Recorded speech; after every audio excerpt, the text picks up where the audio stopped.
নাহতহান্য শিবপন্থা বিশত সংস্কৃতাবিহ বাসুদেবী ভগবতী ভক্তিযোগ যত ভবিত।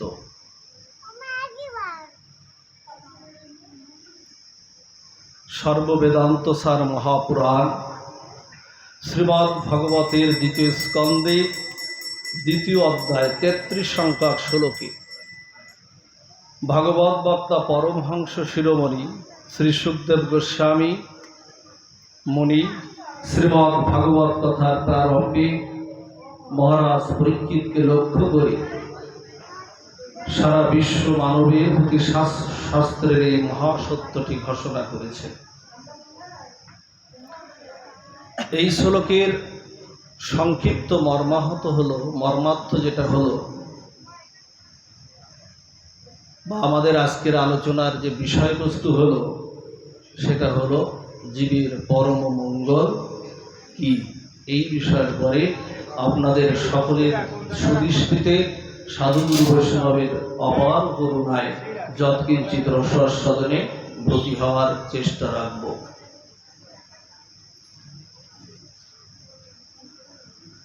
শুধু ভক্তমণ্ডলী, বিজ্ঞানের উৎকর্ষতায় আমরা জানি 23 মিনিটে মাত্র 23 মিনিটে 700 কিলোমিটার পথ অতিক্রম করা যায়। মাত্র 23 মিনিটে 700 কিলোমিটার পথ পাড়ি দেওয়া যায়। এটা বিজ্ঞানের অবদান, বিজ্ঞানের উৎকর্ষতায়। কিন্তু শাস্ত্র বলছে যে পৃথিবীর দীর্ঘ পথ কোনটি। বলছেন পৃথিবীর সবচেয়ে দীর্ঘ পথ আমাদের কোনটা। সুখদেব গোস্বামীপাদ এখানে বললেন যে দীর্ঘ সংসার গতিশ। বলছেন বারবার কোনো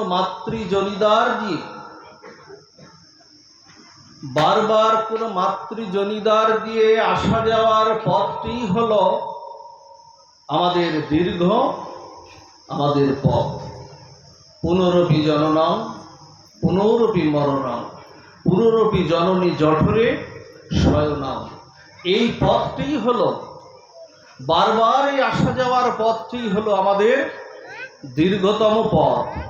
সুখদেব গোস্বামীপাদ আমাদের জানাচ্ছে।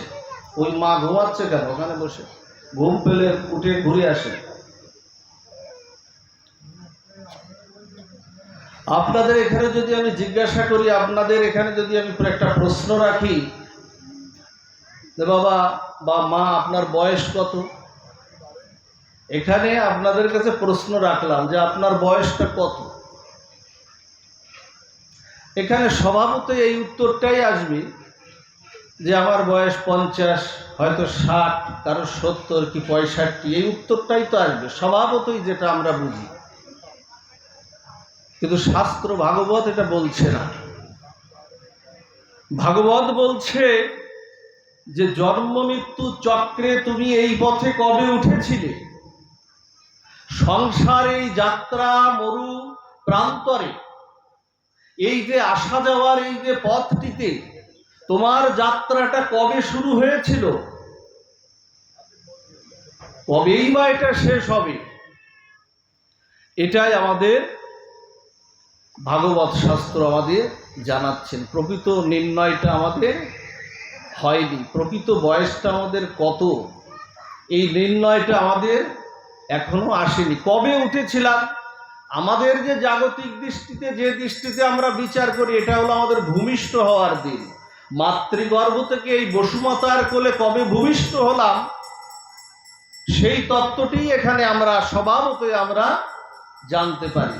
কিন্তু কবে উঠেছিলাম, জন্ম মৃত্যুর এই চক্রে আমরা কবেই বা এই পথে উঠেছিলাম, এই মরু প্রান্তরে কবে উঠেছিলাম, কবেই বা আমাদের বিশ্রাম হবে, এটা আমাদের আদৌ অনুসন্ধান আমাদের কারোর আমাদের নাই। যদি এই অনুসন্ধান না থাকে, ভাগবত শুধু অধিবাসে একটা পাঠ দিলাম দিতে হয় তাই আসলে এটা বিষয় না। এখানে তত্ত্বগুলো উপলব্ধি করে জীবনের ভিতরে, জীবনের মাঝারে এটা আদর্শ হিসেবে আমাদের লাগাতে হবে। তা আদর্শে অনুসন্ধান আমাদের নাই। যদি সে অনুসন্ধান না থাকে কবেই বা বিশ্রাম হবে? তাহলে এত নিশ্চিন্তে কি বসে থাকা যায়? যায় কি বাবা নিশ্চিন্তে বসে থাকা? যায় না তো। এজন্য বললেন যে এর থেকে মুক্তির দুটি উপায় বলছেন দুটি উপায় আছে আমাদের মুক্তির। এক হচ্ছে কি বললেন, শ্লোকে আমরা উচ্চারণ করেছিলাম, সেটা হলো বাসুদেবে ভগবতী ভক্তি যোগ যত ভবেত। এই হলো একটা উপায়। যদি কোনো মহতের কৃপায়, শুদ্ধ সাধুগুরু বৈষ্ণবের কৃপায়, সদ্গুরু পাদপদ্ম কৃপায় তুমি যদি রাধারানীর চরণে, কৃষ্ণ চরণে, ওই নিতাই গৌর চরণে তুমি যদি প্রেম ভক্তি নিয়ে সেই শুদ্ধ ভক্তিটা তুমি লাভ করতে পারো, এটাই হলো তোমার একটি পথ। যদি সদ্গুরু কৃপায়, যদি কোনো মহতের কৃপায়, কারণ মহৎ কৃপা ছাড়া কোনো কার্য ভক্তি সিদ্ধি নয়। জীবনে আমরা এগোতে পারবো না। মহতের কৃপা যায়, আগে চাই ভক্ত কৃপা, তারপরে ভগবানের কৃপাটা অনেক দূরে, আগে ভক্ত কৃপা চায়। ভগবান বললেন না, ভগবান বলছেন যে সরাসরি আমার পূজা করে সে প্রকৃত অর্থে আমার ভক্ত নয়। আমার ভক্তের যে পূজা করে, আমার ভক্তের যে ভক্ত, সেই আমার প্রকৃত ভক্ত। এই জন্য জীব গোস্বামীপাদ বললেন যে প্রভু তোমার সেবা করার অধিকার তো আমাদের নাই বা আমার নাই। তোমার যারা ভক্ত, তোমার যারা দাস, এই যে আমরা বলি না কৃষ্ণ দাস, অমুক কৃষ্ণ দাস, এই দাস কথাটা লাগানো অত সহজ না। শুধু নেম প্লেটে লাগিয়ে দিলাম বা আমি সেই পথে, দাস কথাটা লাগানো সহজ না। চৈতন্য চরিতামৃত বলছে অল্প করে না মানিহ কৃষ্ণ দাস নাম। কথাটা খেয়াল দিন, অল্প ভাগ্যে দাস নাহি করেন ভগবান। আগে হও তুমি সংসার থেকে সর্ববন্ধ নাশ, তবেই তুমি হইতে পারো শ্রীকৃষ্ণের দাস। অত সহজ কি বাবা? এই জন্য যত্রতত্র আমি কৃষ্ণ দাস, যদিও ভাগবতে বলছে কৃষ্ণ দাস অভিমানে যে আনন্দ সিন্ধু, কোটি ব্রহ্মানন্দ নাহে তার এক বিন্দু, এ কথাটা বলেছে চৈতন্য চরিতামৃত, কিন্তু এত সহজ নয়। এজন্য বলছেন যে যদি মহতের কৃপায়, যদি শুদ্ধ সাধুগুরু বৈষ্ণবের কৃপায়, রাধারানীর চরণে, কৃষ্ণ চরণে, নিতাই গৌর চরণে আমরা যদি বিশুদ্ধ ভক্তিটা লাভ করতে পারি, ওটা হলো আমাদের একটি পথ। আরেকটি পথ হলো, এই পথটা আমাদের জন্য আরো অত্যন্ত সহজ পথ। আরেকটি পথের কথা বললেন যে শতাং প্রসঙ্গমাম বীর্য সংবিদ ভবন্তি হৃৎকর্ণ রসায়ন কথা তজ্জসন অপূর্ব আত্মানি সদ্দারতি ভক্তি ক্রমন্নস্যতি।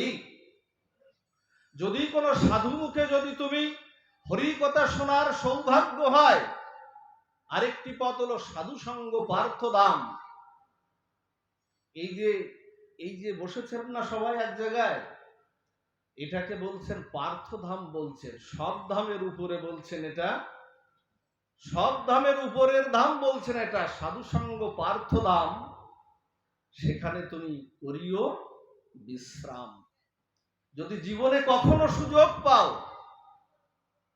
যদি কখনো সুযোগ পাও এরকম সাধু সঙ্গে এসে সেখানে একটু বিশ্রাম করিও। বিশ্রাম মানে যে ঘুমিয়ে পড়া তা না, বিশ্রাম মানে এই যে বসেছে, বসে বসে কর্ম ইন্দ্রিয় দ্বারা কর্ণ ইন্দ্রিয় দ্বারা হরিকথা শ্রবণ কীর্তন করছেন, এটাই হলো বিশ্রাম। দেখবেন এখন আর আপনাদের অন্য কোনো ক্রিয়া করছে না। এখনো কোথায় কোন টাকা পয়সা সে চিন্তাটা হচ্ছে না, রোগ শোক থাকলে সে চিন্তাটা নাই, জ্বালামালা নাই, যন্ত্রণা বেদনা নাই। হরিকথার অমৃত নদীতে আপনারা সবাই একাকার হয়েছেন। এটা সাধু সঙ্গের মাহাত্ম্য, সাধু সঙ্গের কৃপা। কেন কৃপা বলছেন? যেখানে সাধু সঙ্গ হয়, বললেন না নারদকে উদ্দেশ্য করে বললেন, নাহং তিষ্ঠামি বৈকুণ্ঠে যোগিনাং হৃদয় নাচা মদ্ভক্ত যত্র গায়ন্তি তত্র তিষ্ঠামি নারদ। হে নারদ, আমি বৈকুণ্ঠে থাকি না, আমি ওই যোগীর হৃদয়ে জ্ঞানীর হৃদয়েও বাস করি না। আমার ভক্তগণ যেখানে সমবেত হয়ে দুবাহু তুলে হারে তাই হা গৌর বলে হরিনাম সংকীর্তন করে, আমি সেখানেই আমি অবস্থান করি। এটাই হলো শাস্ত্র। এটা বলতে যে সাধু সঙ্গ পার্থ দাম, সেটা তুমি করিও বিশ্রাম। যদি কখনো সুযোগ হয়, তোমার সব সেবা আমরা করতে পারি না, ভগবানের অর্চন বন্দন হরিনাম সংকীর্তন সবকিছু আমরা করতে পারি না, কিন্তু সাধু সঙ্গটা আমরা চাইলে সবাই 1-1.5 ঘন্টার জন্য 2 ঘন্টার জন্য আমরা এখানে আসতে আমরা পারি। শাস্ত্র বলছে একদিনের হরিকথা, মাত্র একদিনের সাধু সঙ্গে মহতের বদনে হরিকথা শ্রবণ করলে কি হয়? একদিনের হরিকথা আপনাকে শ্রীহরির কাছে একদিন নিয়ে যাবেই যাবে, এটা ভাগবত থেকে আমরা বলতে পারি। এই জন্য মহতের বদনে আমাদের হরিকথা আমাদের শ্রবণ করতে হবে। কিন্তু আমাদের সেই উপলব্ধি বোধটা আমাদের আসে না। আসবে কখন জানেন?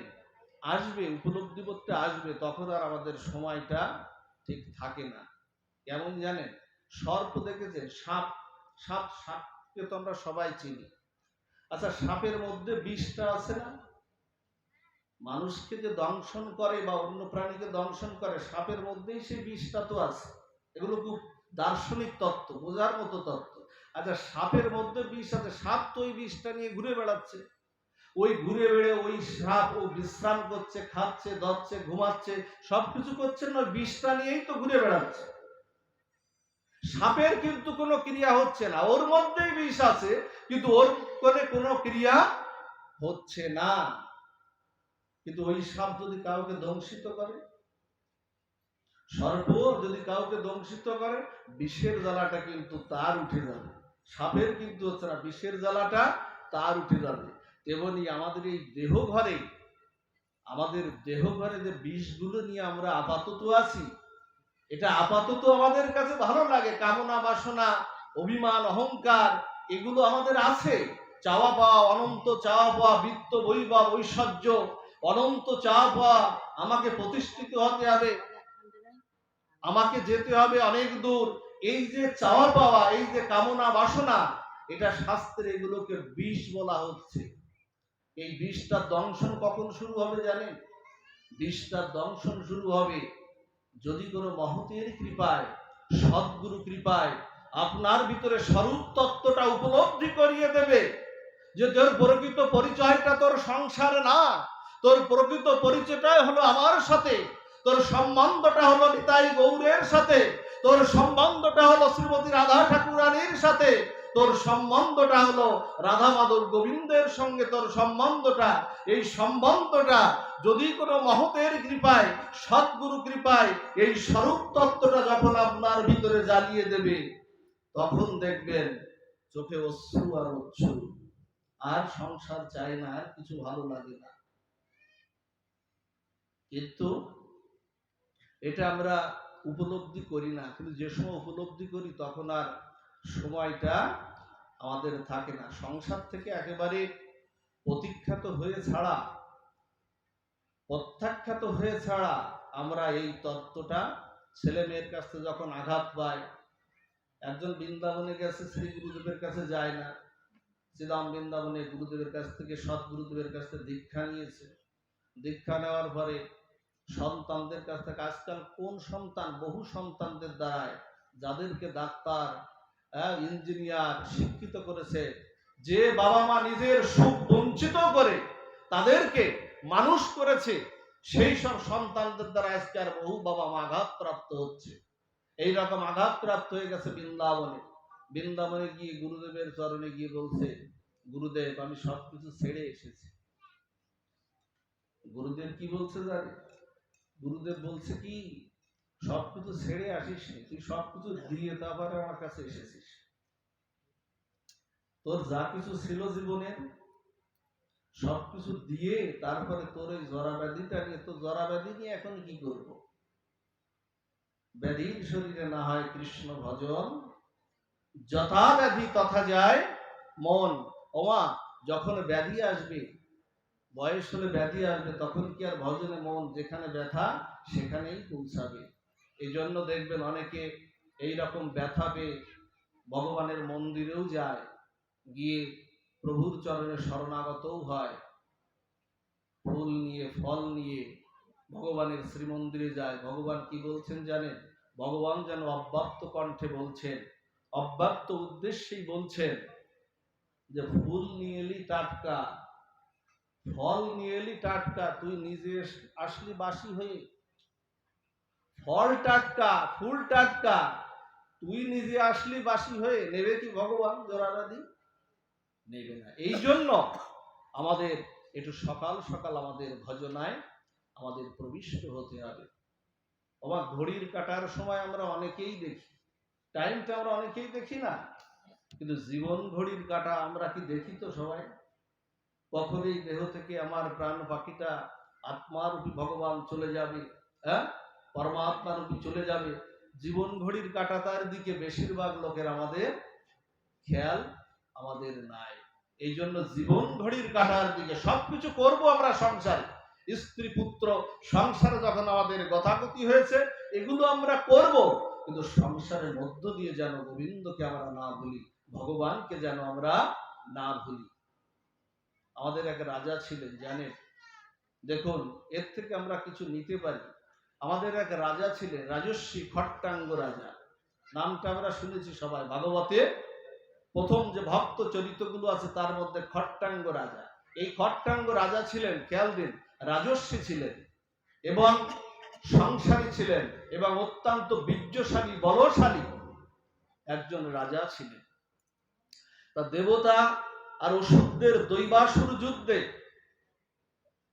দেবতারা অসুরদের কাছে পরাজিত হয়েছে। দেবতারা মাঝে মধ্যে কিন্তু যাদের নিয়ে আমরা মেতে আছি তারাও অসুরদের কাছে বারবার পরাজিত হয়, আবার সিংহাসন স্বর্গ থেকে পালায়, আবার আসে, আবার যায়। তাই এইরকম দৈবাসুর যুদ্ধে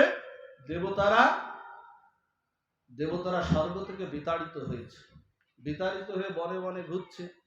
এখন তারা সবাই চিন্তা করলো কি, দেবরাজ ইন্দ্র সহ চিন্তা করলো কি, আমরা একটু চলো আমরা ওই বীর্যশালী শক্তিশালী এবং পরম কৃষ্ণ ভক্ত রাজা খট্টাঙ্গ রাজার কাছে আমরা একটু যাব।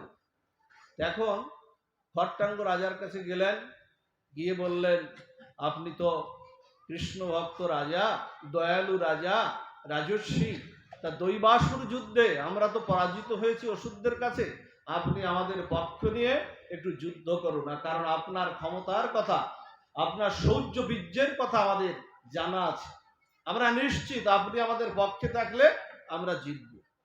এখন কৃষ্ণ ভক্তরা একটু একটু স্বভাবত একটু বেশিরভাগই দয়ালু হয়। ঠিক আছে, যাব, আপনারা দেবতাকুল, যদি আপনাদের কোনো উপকার করতে পারি তো অবশ্যই আমার সেটা পরম মঙ্গল এবং পরম কল্যাণ, যাব। স্বর্গে গেলেন, স্বর্গে গিয়ে যুদ্ধ আহ্বান করলেন, যুদ্ধ শুরু হলো। যুদ্ধ শুরু হয়ে খট্টাঙ্গ রাজার সহযোগিতায় দেবতারা আবার হারানো স্বর্গরাজ্য পুনরুদ্ধার করলেন, ফিরে পেলেন। দেবরাজ ইন্দ্র সিংহাসনে আবার বসলেন। বসে এবার খট্টাঙ্গ রাজা বলছে, দেখুন খট্টাঙ্গ রাজা বলছে, দেবরাজ ইন্দ্র, দেবতাকুল, আপনাদের তো উদ্দেশ্য সাধিত হয়েছে, তা আপনারা কৃপা করে আমাকে এখনো বিদায় দিন। আমি পৃথিবীর মাটিতে এই নিতাই গৌরের চরণ অভিষিক্ত করা, আমার রাধা মাধবের চরণ অভিষিক্ত করা এই ভূভূমিতে আমি গমন করব। আমাদের এই মাটিটা না, আমাদের এই মাটিটার মতো এত প্রেমময় মাটি আর জগৎ সংসারে নাই। স্বর্গে কিন্তু কোনো ভগবান আবির্ভূত হয়নি। এখানেই নিতাই গৌর, এই ব্রজমণ্ডলে গৌরমণ্ডলে, এখানেই রাধা মাধব, এখানেই জগন্নাথ, এখানেই সেই নারায়ণ, সব কিন্তু এখানেই আবির্ভূত হয়েছে।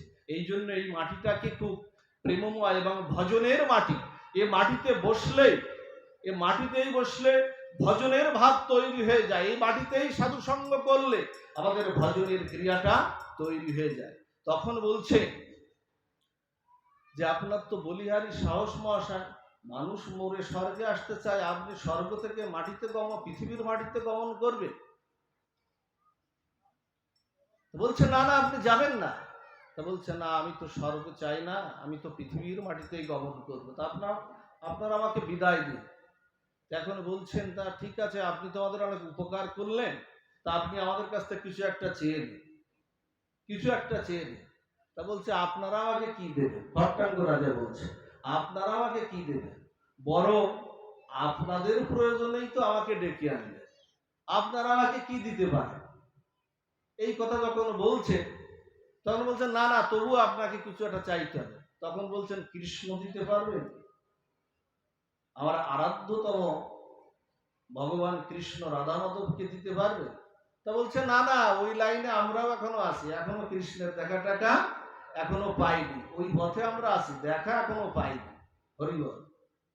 তা বলছে, তাহলে তো আমার তো আর কোনো কিছুর অভাব নাই, ওই একটাই অভাব আছে, আমার রাধা মাধব যুগল বিগ্রহকে যদি আপনারা দর্শন করিয়ে দিতে পারেন, তাহলেই আমি কিছু নিতে পারি। তাই বলছে, না না প্রভু, আপনি ওটা বাদে কিছু চান, ওর দেখা আমরা এখনো পাইনি। এখন বারবার ওই বলাতে, কারণ দান প্রতিদান, কেউ যদি দান করে প্রতিদান স্বরূপ আমাদের কিছু দিতে মন চায়। এখন বারবার ওই বলাতে তখন বলছে কি, তাহলে এতই যখন আপনার বলছেন, তখন হাতটা বাড়িয়ে দিয়েছে। তাহলে আপনারা আমার হাতটাই একটু দেখে দিন, আমি আর কতক্ষণ বাঁচবো, আমার হাতটা একটু গণনা করে, আপনারা তো হাতটা একটু দেখতে পারেন ভালো, একটু গণনা করে আপনারা আমাদেরকে জানিয়ে দিন আমাকে, যে আমি আর কতক্ষণ বা কতদিন বাঁচব। দেবরাজ ইন্দ্র হাত গণনা করেই দেখছে, বলছে, প্রভু আপনার আর এক মুহূর্ত কাল আয়ু আছে। এক মুহূর্ত কাল মানে 48 মিনিট, এক মুহূর্ত কাল আয়ু আছে, আপনি যাবেন না, আপনি স্বর্গে থেকে যান। তখন বলছে, দিন একটা আপনি দ্রুত দেবযান, দেবতাদের দ্রুত দেবযান আছে, দিন একটা দ্রুত দেবযান। তাহলে দেবযান নিয়ে কি করবেন? তাহলে আমার এই মুহূর্তকাল যে আয়ু আছে, 48 মিনিটের যে আয়ু আছে, এই ভাবনাটা যদি আমাদের মধ্যে থাকে, খট্টাঙ্গ রাজা যেটা বলেছিলেন, যে আমার এই 48 মিনিট আমার যে আয়ু আছে, এই দ্রুত দেবযানের মাধ্যম দিয়ে আমি পৃথিবীর মাটিতে গমন করব। আর এই পৃথিবীর মাটিতে গমন করে আমার রাধা মাধবার নিতাই গৌরের চরণ অভিষিক্ত করা ভূভূমিতে নেবে। আমি যদি মুহূর্তের মধ্যে সাধু সঙ্গ করে এবং আমার শ্রী গুরুদেবের চরণ কমলে বসে আমি যদি হরি কথা শ্রবণ করতে পারি, তাহলে মুহূর্তের মধ্যে আমি কৃষ্ণ পেয়ে আমি যাব। আসলেনও তাই, মুহূর্তের মধ্যে কৃষ্ণ প্রাপ্ত তার হলো। এই জন্য জীবনটা তো আমাদের টলমল করছে, কমল দল জল জীবন টলমল, গান গাইছে না? ভয় কি আমাদের কাটে? ভয় আমাদের কাটে না। নরকের ভয়, রোগের ভয়, কখন আক্রান্ত হয়ে যায়, শোকের ভয়, কখন কাকে কি হারায়, তাই না? রাজার ভয়, শাসকের ভয়, ভয় আমাদের কাটবে না। কিন্তু এই ভয়কে আমরা জয় করতে পারি যদি একটা চরণে আমরা শরণাগতিটা নিতে পারি। সেটা হলো কি, ভজহুরে মন শ্রীরন্দের নন্দন, অভয় চরণার বিন্দরে। যদি ওই চরণে আমরা শরণাগতিটা নিতে পারি, ভয় আমাদেরকে আর তাড়া করবে না। অকুত ইষ্টিদ ভয়ম, বলছে ভয়কেও যে ভয় জয় করা যায়, সেটা হলো ওই চরণ। এই জন্য আমাদেরকে সেই শরণাগতিটা আমাদের একটু চাই।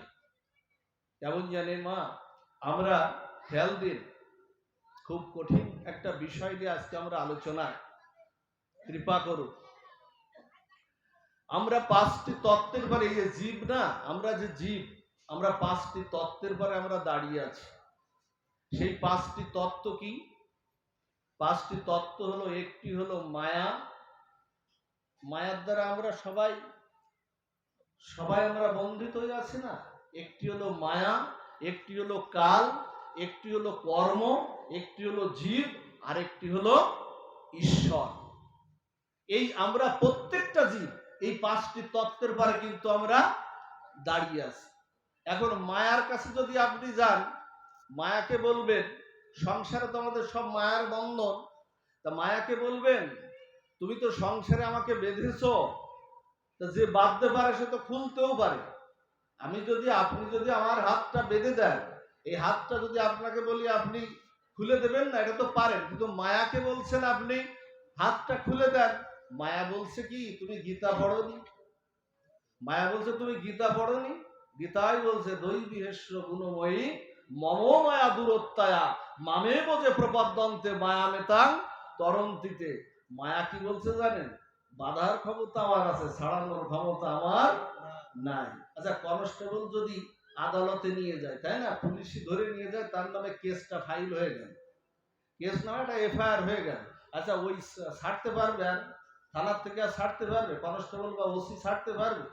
ওকে কি করতে হবে? চালান হবে পরের দিন, চালান হওয়ার পরে কোর্ট থেকে জামিন নিয়ে তারপরে এখানে আসতে হবে। তা মায়া বলছে কি আমায় বেঁধেছি তোমায় আমি সংসারে, কিন্তু ছাড়ানোর ক্ষমতা আমার নাই। ছাড়ানোর ক্ষমতা আছে গোবিন্দের।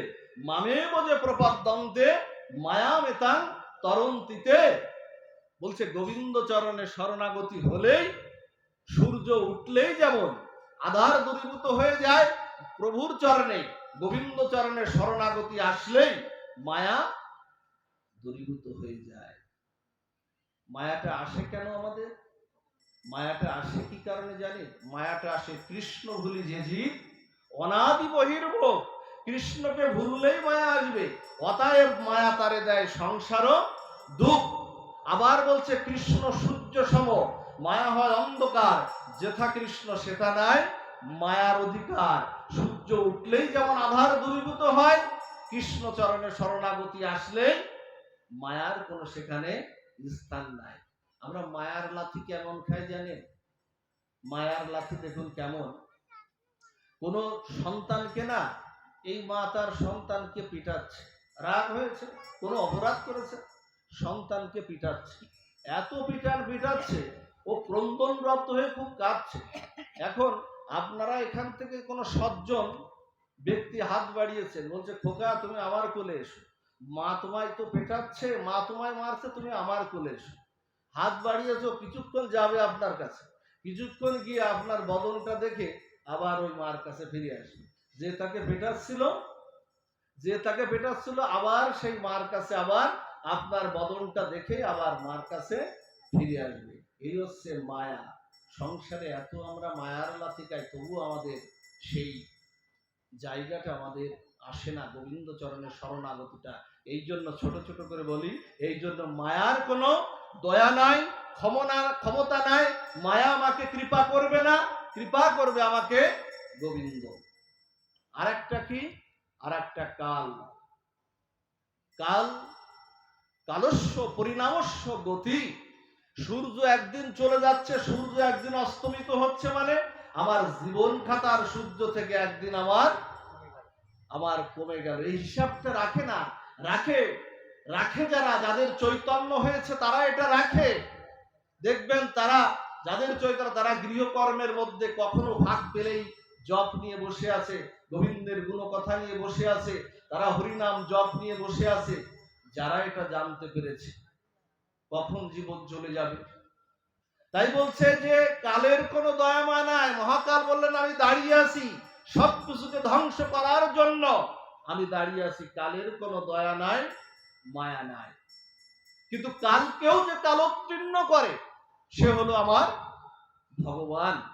এখানে আপাতত কালের প্রভাব নাই, কাল এখানে আপনার কোনো এখানে প্রভাব বিস্তার এখানে করছে না, এখানে কালের প্রভাব নাই। কেমন জানেন? বলছেন কালের প্রভাব নাই, কাল তালি বাঁচিয়ে রাখবে ভগবানের চরণ।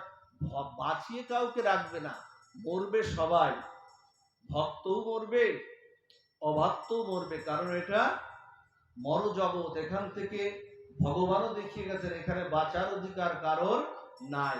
কিন্তু কিন্তু কালস্য পরিণামস্য গতি, এই কালকেও কালোত্তীর্ণ করতে পারে। ওমা, আমরা একটু খেয়াল করে দৃষ্টান্ত দিই। এই ঘরে যদি একটা বিড়াল থাকে, আচ্ছা ঘরে বিড়াল থাকলে আবার ইঁদুরও থাকে না? খেয়াল দিন কথাগুলো। ঘরে যদি বিড়াল থাকে, আবার দেখবেন ঘরে ইঁদুরও থাকে। খুব বোঝার মতো কথা। আচ্ছা, ইঁদুর যখন, বিড়াল যখন ইঁদুরকে ধরে তখন কি হয়? ইঁদুরকে যখন বিড়াল ধরে তখন কি ওর ঘাড় মোটকে ওকে হত্যা করে ফেলে না? এগুলো যদি আমরা বুঝতে পারি না, শুধু লীলা কথা না তো, আজকাল তো লীলা কথা, কিন্তু এই তত্ত্বগুলো একটু বুঝতে হবে। তত্ত্বগুলো বোঝা চাই, দার্শনিক চাই, ভাগবতের কথার থেকে কথা চাই। এই কথাগুলো না বুঝলে আমরা ভজনে আমরা এগোতে পারবো না। একটা লীলা কথা বললাম, দু ফোঁটা চোখের জল আসলো, এতে বেশি আমরা এগোতে পারবো না। এগোতে হবে আমাদের দার্শনিক তত্ত্ব দিয়ে, ভাগবতের মাহাত্ম্য দিয়ে এগোতে হবে। এখন যখন বিড়ালটা যখন ইঁদুর ধরে তখন তার ঘাড় মোটকে তাকে হত্যা করে দেয়। আচ্ছা, ওই একই দাঁত দিয়ে একজনকে হত্যা করে দিল, মেরে দিল, আবার ওই একই দাঁত দিয়ে ওর বাচ্চাগুলোকে যখন ধরে, একই দাঁত দিয়ে যখন ওর বাচ্চাগুলোকে ধরে, শীতকালে ধরে না, দেখবেন খেয়াল করে দেখবেন, শীতকালে বাচ্চাগুলোকে এদিক থেকে ওদিক, ওদিক থেকে ওদিক, এ ঘর থেকে ও ঘর নিয়ে ছুটে বেড়ায় না? কেন ছুটে বেড়ায়? কেন ছুটে বেড়ায়? যে কোথায় ওই বাচ্চাগুলোকে কোথায় একটু গরম জায়গায়, একটু ভালো জায়গায় রাখবে। একই দাঁত দিয়ে একজনকে হত্যা করে দিচ্ছে, আবার একই দাঁত দিয়ে একজনকে স্নেহের পরশ বুলিয়ে দিচ্ছে। এজন্য যারা ভজন করে, যারা এই দেহ ত্যাগ করবে, যারা ভজন করে, গোবিন্দ বললেন, যারা ভজন করে, যারা দেহ ত্যাগ করবে, গোবিন্দের গুণকথা শ্রবণ কীর্তন করে, সাধু সঙ্গ করে, যারা সদ্গুরু পাদপদ্ম আশ্রয় করে, যারা এই দেহ ত্যাগ করবে, অন্তকালে গোবিন্দ বলছেন, অন্তকালে আমি আমার তুলসী মহারানীকে ওই ভক্তের কাছে পাঠিয়ে দেব। তুলসী মহারানী রাধারানীর চরণে নেবে, আর রাধারানী গোবিন্দ চরণে পৌঁছে তাকে দেবেই দেবে। এটা গোবিন্দের প্রতিশ্রুতি। যাদের গলায় তুলসীর মালা আছে, এজন্য নিয়ে নিন মা। যারা মালাগুলো এখনো নেননি, অনেকের গলায় মালা আমাদের নাই। একটু যদি লজ্জা লাগে, আমাদের মতো যদি এরকম কণ্ঠিতে দিতে লজ্জা গেলে একটু লম্বা করে নিন। তুলসী গাছে জল দেয় কেন? এই যে তুলসী বৃক্ষে জল দেয় কেন? আচ্ছা, গাছ তো অনেকই আছে না? এখানে আম গাছ আছে, জাম গাছ আছে, কাঁঠাল গাছ আছে, এই তুলসী বৃক্ষে জল দেয় কেন? এর কারণটা কি? তুলসী মহারানী হলো, ভগবান হচ্ছে সচিদানন্দময়, আর তুলসী মহারানী হলো সচিদানন্দময়ী। উনি দেবীর রূপা। আর কেন তাকে জল দিয়ে প্রশান্তি করে রাখতে হবে? আমার ভক্তিটা যেন আসে। কারণ মৃত্যুর সময়, যেদিন আমার মৃত্যুটা আমার যেদিন আসবে, সেদিন আমার আর কেউ জগৎ সংসারে কোল দেবে না, কোল আর কেউ আমাকে দিতে পারবে না। তখন এই তুলসী মহারানীর কাছে আমাকে আশ্রয় নিতে হবে। দেখবেন ঘর থেকে তাড়াতাড়ি নামা তুলসী তলায়। এজন্য তাকেই একটু ভক্তি করুন, তাকেই শ্রদ্ধা করুন। তিনি চাইলেই রাধারানীর কাছে পৌঁছে দিতে পারবেন, তিনি চাইলেই গোবিন্দের কাছে পৌঁছে দিতে পারবেন। এই জন্য তুলসী গাছে আমরা জল দিতে হবে জল। আর যতটা জল দিবেন, তুলসী মহারানীর ভিতরে, ওর বৃক্ষ, ওর মূলে যতটুকু জল যাবে, আপনার হৃদয়ে কৃষ্ণ ভক্তিটা তত দূর পর্যন্ত পৌঁছে যাবে। এই জন্য কালের কোনো দয়া নাই, মায়া নাই। কালকেও যে কালোত্তীর্ণ করে, সে হলো ভগবান সুদর্ণ, কৃষ্ণ ভক্ত সুদর্ণ। গোবিন্দ বলছেন চিত্রগুপ্তকে, দেখো তো সুদর্ণর আয়ুটা কত? ভগবান পারে তো, একমাত্র ভগবান ছাড়া সুদর্ণর আয়ুটা কত দেখো তো। তখন দেখছে কি জানেন? চিত্রগুপ্ত বলছে মাত্র 10 বছর আয়ু সুদর্ণ। বলছে এমন একজন কৃষ্ণ ভক্ত, তার আয়ু মাত্র 10 বছর। তখন কি করলো জানেন? গোবিন্দের অপার করুণায় আমার শ্রীমতী রাধা ঠাকুরানী গোবিন্দের নয়নে যে কাজল অঙ্কিত করেছিলেন, গোবিন্দের অপার করুণা ধারায় সেই নয়ন থেকে এক ফোঁটা প্রেমাশ্রু ওই 10-এর পরে 10-এর পাশে পড়লো, 10-এর পাশে পড়ে কি হলো? 10-এর পাশে পড়ে হলো 100 হয়ে গেল। পারে তো গোবিন্দ, কালকেও তিনি কালোত্তীর্ণ করছেন, সে হলো আমার গোবিন্দ, তিনি ছাড়া আমাদের আর উপায় না। এই জন্য কালের কোনো দয়া নাই, মায়া নাই। তৃতীয়টি হলো আমরা বলেছিলাম কর্ম, প্রারব্ধ কর্মফল ভোগ করতেই আমাকে বারবার আসতে হয়। পৃথিবীতে আসার গতাগতি হলো আমার কর্মফলটা আমাদের ভোগ করতে হয়। কিন্তু দুঃখ আমাদের আসবেই। সংসারে কেউ বুকে হাত দিয়ে বলতে পারবে না বাবা আমি সুখী। এখানে যারা বসে আছেন কর্মফলে আমরা সবাই এখানে দুঃখী। এখানে কেউ যদি বলেন আমি সুখী, আমি তার চরণ ধরে পড়ে থাকবো আর উঠবো না। শাস্ত্র বলছে আমরা সবাই দুঃখী। সেই জন সবচেয়ে বড় দুঃখী যিনি স্ত্রী পুত্র বহমায় আবদ্ধ হয়ে এরকম সাধু সঙ্গটি করেন না, রাধা মাধবের নিত্য সেবা থেকে যিনি বঞ্চিত, তার উপরে বড় দুঃখভাজন জগৎ সংসারে আর কেউ নাই। এই জন্য স্ত্রী পুত্রের মোহমায় আবদ্ধতা কাটিয়ে রাধা মাধবের নিত্য চরণ সেবায় যুক্ত হওয়ার জন্য শাস্ত্র আমাদেরকে নির্দেশ দিচ্ছে। এই জন্য আমাদেরকে দুঃখ আমাদের আসবে, রোগ আসবে, জরা আসবে, ব্যাধি আসবে। দেখবেন ভক্ত যারা তাদের আবার বেশি বেশি করে রোগ ব্যাধি দুঃখ এগুলো আসে। ভক্ত আসে, অনেকে বলে বাবা তুমি এমন কৃষ্ণ ভক্ত, তোমার এই রোগটা হলো কেন? হ্যাঁ, তোমার এই রোগ হলো কেন? কর্মফল সবাইকে ভোগ করতে হয়। কর্মফল কাউকে রেহাই দেবে না, সবাইকে ভোগ করতে হবে। কিন্তু ভক্তকে কষ্ট দেয় ভগবান কেন জানেন? ভক্তকে কষ্ট দেয়, ভক্তকে গোবিন্দ আর বেশি দিন এই ধরাধামে তিনি রাখবেন না, আবার কোনো মাতৃজনিদার দিয়ে পাঠাবেন না। ভক্তকে কষ্ট দেয় এই কারণে এ জন্মেই তাকে দুঃখ কষ্ট দিয়ে, এ জন্মেই তার প্রারব্ধ কর্মফল ভোগ করিয়ে তাকে আমার চরণে আমার সেবায় নিযুক্ত করবে। এই হলো আমার প্রভুর ইচ্ছা। এজন্য কেউ বলবেন না, কেউ আক্রান্ত হলে বলবেন না যে আমি তো করোনায় আক্রান্ত হয়েছিলাম। আমি নিজে 11 দিন আমি হাসপাতালে ছিলাম, আমার 4টা-5টা করে, যদিও আমি আমার পাঠের মধ্যে আমি নিজের কথা কিছু বলি না, প্রসঙ্গক্রমে আসলো। তা করোনায় আক্রান্ত হয়েছিলাম, আমি 11 দিন ছিলাম। মৃত্যুটাকে খুব কাছ থেকে আমি দেখেছি, এবং কত মৃত্যু যে আমি দেখেছি খুলনায় যেখানে আমি ছিলাম, এই হিসাবটা নাই। সরকারি হিসাবটা ওটা সঠিক না, প্রতিদিন অনেক মৃত্যু। আর যখন শ্বাসকষ্টটা হতো না, তখন এত কষ্ট হতো, শ্বাস একবার নিয়ে আর মানে ভিতরে নিয়ে আর উঠাতে পারতাম না, এমন কষ্ট। সে কষ্টের কথা মৃত্যুকে খুব কাছ থেকে দেখেছি। আপনাদের মতো সজ্জন সাধুগুরু বৈষ্ণবের অপার করুণায়, তাদের সব প্রার্থনায় হয়তো আজকে আপনাদের সামনে আবার উপস্থিত। কিন্তু সমালোচনা ছিল ওই নিরামিষকে এই অবস্থা হয়েছে, নিরামিষকে শরীরে কোনো প্রোটিন টোটিন নাই। আবার অনেকে বলেছে যে ভক্ত মানুষের এরকম হবে কেন? আরে তুমি তো কৃষ্ণ ভজন করো, ভাগবত পাঠ করো, তোমার এরকম হবে কেন? আমাদের নাই হতে পারে। এই সব আলোচনা, এগুলো খবরদার সমালোচনা, এগুলো কেউ করবেন না। এই জন্য জ্বালিয়ে দিতে হবে।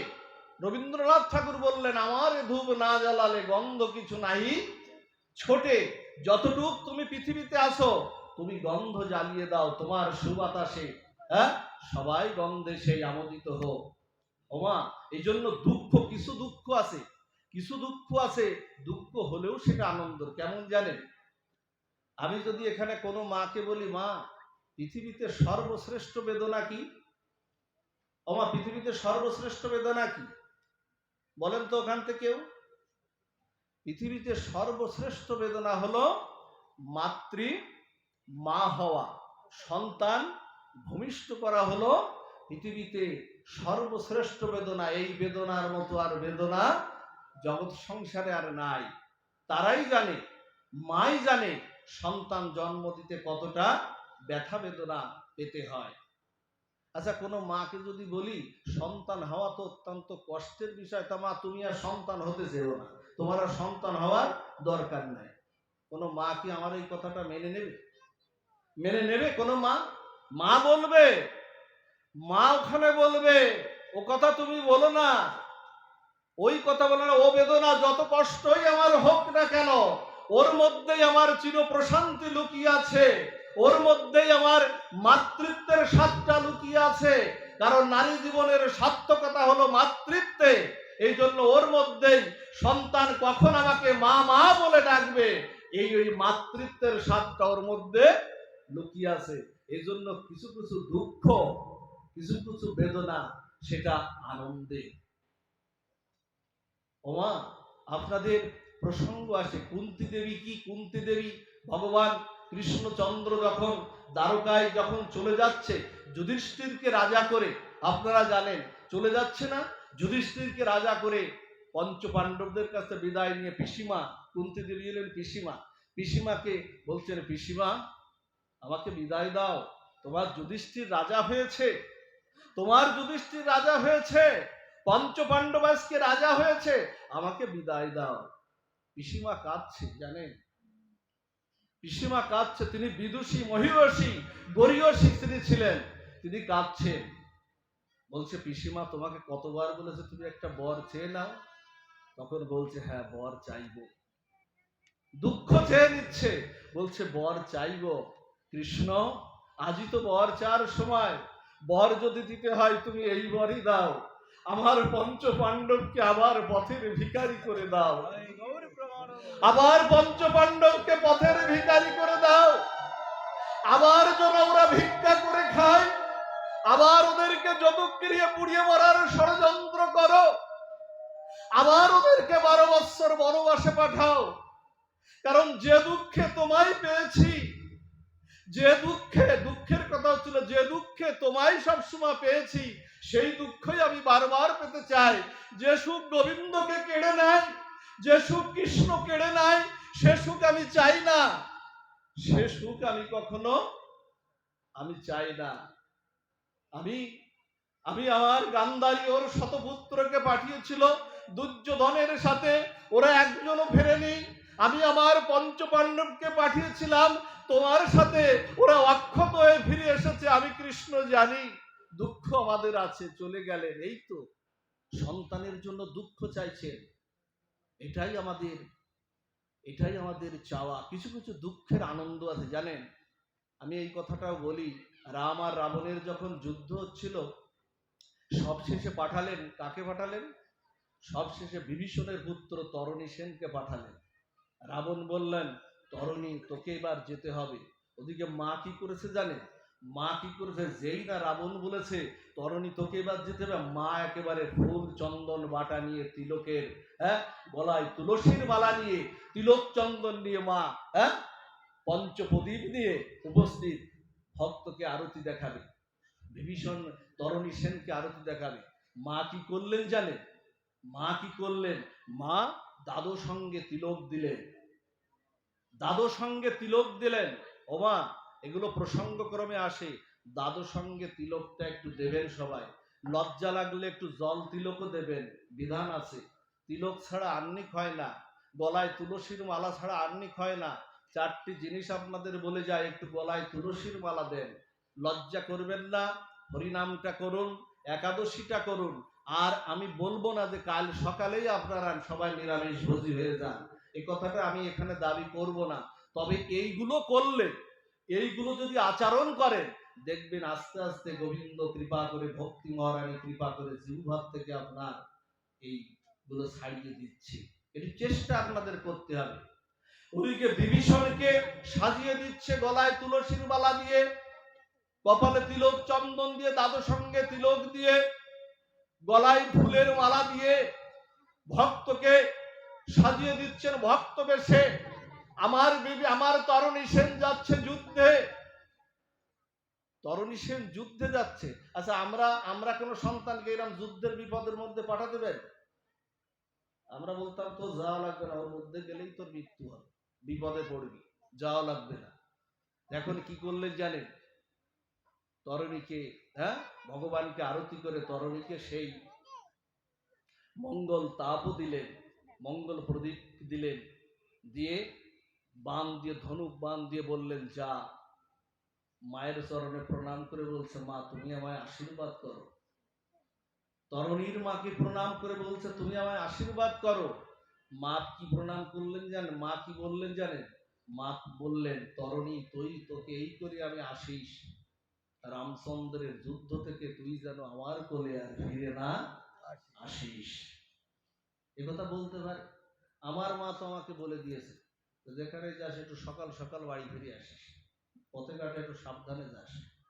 পাঠে গেলে এই কথা বলে দেয়, দূর দূরান্তে গেলে। এখানেও তাই, একটু সকাল সকাল ফিরে আসিস, আমার মা তোমাকে বলে দিয়েছে। আর তরণীর মাতা বলছে, তোকে এই করে আসিস, প্রভু রামচন্দ্রের ওই যুদ্ধ থেকে তুই যেন আমার কোলে আর ফিরে না আসিস। কারণ মা জানতো প্রভু রামচন্দ্রের চরণে এই যুদ্ধে যদি প্রভু রামচন্দ্রের চরণে, রামচন্দ্রের হাতে বা রামচন্দ্রের চরণে ঠাঁই হয়, এই নরদেহে এই যন্ত্রণা বেদনার এই নরজগতেও কি আর আসতে হবে না। যুদ্ধটা লেগে গেল। বাবা, দুঃখ কষ্টের কি, দুঃখ আনন্দের কিনা সেইটা ব্যাখ্যা হচ্ছে। যুদ্ধটা লেগে গেল, যুদ্ধটা লাগার পরে ভক্ত তো ভক্ত হয়ে দাঁড়িয়েছে, রামচন্দ্র বাণটা নিক্ষেপ করতে পারছে না। কারণ ভক্ত বেশে দাঁড়িয়ে থাকলে আমার প্রভু তাকে বাণ নিক্ষেপ করেন না। সমস্ত অঙ্গে রাম নাম খচিত করা, আর বাণ নিক্ষেপ করতে প্রভু পাচ্ছেন না। ভাবছে লঙ্কাপুরীতে কোন ভক্ত, ওদের কি করেছে জানেন? বিভীষণ তো রামচন্দ্রের পক্ষে, ওর পিতা রামচন্দ্রের পক্ষে। বিভীষণের একটা বাণ ওই তরণীর মস্তকটা ছিন্ন করে সেই মস্তকটা প্রভু রামচন্দ্রের চরণে এসে পড়েছে। আর ওই যে বাণটা মালা হয়ে প্রভু রামচন্দ্রের গলায় এসে ধরে পড়েছে, অভিষিক্ত করেছে। বলছে রামচন্দ্র ভগবান বলছে, লঙ্কাপুরীতে এমন কোন ভক্ত যাকে বাণ মারলে মালা হয়ে গলায় এসে ধরে পড়ে, এমন কোন ভক্ত? বিভীষণ বলছে, আমি নিজের সন্তান হারাম হারাম বলছে, কাটামন্ডটা হারাম হারাম বলছে। বিভীষণ বলছে, আমি চিনি না। নিজের সন্তানকে বলছে আমি চিনি না। অন্তর্যামী ভগবান বলছে, বিভীষণ আগে কেন বলনি তোমার পুত্র, আর এখন তুমি কাঁদছো? বলছে, প্রভু আমি আমার পুত্রের জন্য কাঁদছি না, আমি আমার পুত্রের জন্য কাঁদছি না, আমি এই বলে কাঁদছি, হ্যারে তরণী তুই আমার আগেই প্রভুর চরণে চলে গেলি। তরণী তুই আমাকে কৃপা করে যা, তুই আমাকে আশীর্বাদ করে যা। আমারও যদি অন্তকাল আসবে, আমিও যেন হারাম হারাম বলতে বলতে আমি যেন তোর চরণে, আমি যেন প্রভুর চরণে যেতে পারি। তুই আমাকে কৃপা করে যা, করুণা করে যা। ওমা, এই তো চাওয়া। বিভীষণকে বলছে রামচন্দ্র ভগবান বলছে, তুমি একটা বর চেয়ে নাও। আচ্ছা, আমরা হলে কি করতাম? আমরা বলতাম, আমার ছেলেকে বাঁচিয়ে দাও, আমার ধন সম্পদ না জানিয়ে তো ফেরত দিয়ে দাও। কি চাইলেন জানেন? বলছে, প্রভু বর যদি দিতে হয় তুমি এই বরই দাও, আসছে দাপর লীলায় আমার তরণীকে তোমার নিত্য লীলায় একটু পার্শ্বদ করে দিও প্রভু। আসছে দাপরে বৃন্দাবনে যখন তুমি মথুরাতে যখন লীলা করতে আসবে, ওই লীলায় তুমি আমার তরণীকে তোমার একটু সখা করে নিও। ওই তরণী আসলো দাপর লীলায় সুবল সখা হয়ে, ওই সুবল সখা আসলো গৌর লীলায় গৌরীদাস পণ্ডিত হয়ে, সেই অম্বিকা কালনার শ্রীপাঠে। ওদিকে আর এখন যাচ্ছি না। এই জন্য দুঃখ, কিছু কিছু দুঃখের মধ্যে আনন্দ আমাদের আছে। আরেকটি কি বললাম? আরেকটি হলো জীব। জীব তো নিজেই যন্ত্রণা কাতর, জীব নিজেই যন্ত্রণা কাতর। সে অন্যকে কৃপা করবে কি করে? আদি দৈবিক, আদি ভৌতিক, আদি আত্মহাত্মিক, এই ত্রিতাবজনিত যন্ত্রণায় জীব আমরা নিজেই যন্ত্রণা কাতর। আমি আর একজনকে কৃপা করব কি করে? এই জন্য চারটি তত্ত্বের মধ্যে কোনো কৃপা নাই। কৃপা আছে এর সর্বশেষ, যেটা পাঁচটি তত্ত্ব বলেছিল, সর্বশেষ যেটা, এই পাঁচটি তত্ত্বের মধ্যে কৃপা আছে একমাত্র ঈশ্বরে। ঈশ্বর ছাড়া জগৎ সংসারে আমাকে কেউ করুণা করতে পারে না। এই জন্য পুতনার মতো রাক্ষসীকে, পুতনার মতো বালঘাতিনী পুতনাকে যিনি ধাত্রীগতি দিয়ে তিনি তার বৈকুণ্ঠে পাঠাতে পারেন, সেই গোবিন্দের চরণে যারা আশ্রিত না হয় তাদের বুদ্ধিটা মঙ্গলজনক নয়। পুতনার মতো বালঘাতিনী রাক্ষসীকে 6 দিনের গোপালকে যিনি কালকুট বিষ দিতে এসেছিলেন, সেই পুতনার মতো রাক্ষসীকে যদি তিনি বৈকুণ্ঠে গতি দিতে পারেন, যার কোনো ভজন নাই, যার কোনো সাধন ছিল না, তাহলে আমাদের যদি সেই শরণাগতিটা না আসে, তাহলে আমাদের চেতনা মঙ্গলজনক নয়। এই জন্য আমাদের উপাসনাটা গোবিন্দেরই করতে হবে। ওমা, যত দেব দেবতা যত কিছু আছে করলে করেন, কিন্তু গাছের গোড়ায় জল ঢাললে যেমন শাখা প্রশাখা পল্লবিত রসবতী হয়ে যায়, তেমনি এক গোবিন্দের ভজনা করলে, গোবিন্দ বলছেন, গীতায় বলছেন, সর্বধর্মান পরিত্যাজ্য মামেকং শরণাং ব্রজ অহং তাং সর্ব পাপেভ্য মোক্ষয়িষ্যামি মা শুচো। পারলে সব করো, কিন্তু না পারলে সবকিছু ছেড়ে আমার চরণে শরণাগতি নাও। মা যেমন সন্তান দুঃখে পড়লে, চোখের জল আসলে, মা যেমন আঁচল দিয়ে সন্তানের চোখের জলটা মুছে দেয়, আমার চরণে শরণাগতি নিলে, এটা গীতার কথা, আমার চরণে শরণাগতি নিলে তোমার সকল শোক তাপ, সকল কর্মফল আমি নিয়ে নেব। এই জন্য তার ভজনাটা আমাদের করা আমাদের প্রয়োজন। এটাই আমাদের পরম মঙ্গল। এছাড়া আবার আর মঙ্গলের আমাদের বিধান নাই। কেমন জানেন? খেয়াল করুন মা, কেমন ভৃগুমুনি, সমস্ত মুনি ঋষিরা এক জায়গায় বসেছে। এক জায়গায় বসে সমস্ত মুনি ঋষিরা এক জায়গায় বসে বলছেন কি, যে আমরা কার উপাসনা করব। এখন ভৃগুমুনিকে এই দায়িত্বটা দিলেন। ভৃগুকে এই দায়িত্ব, তুমি সিদ্ধান্ত নিয়ে এসো আমরা কার উপাসনা আমরা করব। তখন ভৃগু প্রথমে কার কাছে গেল? ব্রহ্মার কাছে গেল। খেয়াল দিন, ব্রহ্মার কাছে গেল। এই ব্রহ্মার কাছে গিয়ে যখন প্রশ্ন করছে, ব্রহ্মা একেবারে তেড়ে মারতে এসেছে, বলছে তুমি আমার মানস পুত্র, আর তুমি পুত্র হয়ে আমাকে প্রণাম করলে না। তখন প্রণাম করলে না, তখন কি হলো জানেন? তখন প্রণাম করলে না, তখন বলছেন যে প্রশ্নপত্র এখানে করা, একদিন যদি পিতাকে প্রণাম না করে তাহলে তার কি হয়? কিছু আসে যায়? ওখান থেকে চলে আসলেন, এসে এবার কৈলাসে শিব ঠাকুরের কাছে আসলেন। শিব ঠাকুরের কাছে এলে শিব ঠাকুর দেখেন বৈরাগী সভায় তিনি তার স্ত্রীকে কোলে নিয়ে বসে হরিকথা পরিবেশন করছে। ওটা নিয়ে আমাদের সমালোচনার বিষয় না, হরিকথা পরিবেশন করছে। তখন বলছেন, প্রণাম করে বলছেন যে আপনি হরিকথা পরিবেশন করছেন, পার্বতী দেবীকে একটু নামিয়ে করুন। শিব ঠাকুর মানে সেই ত্রিশূল নিয়ে তেড়ে আসে।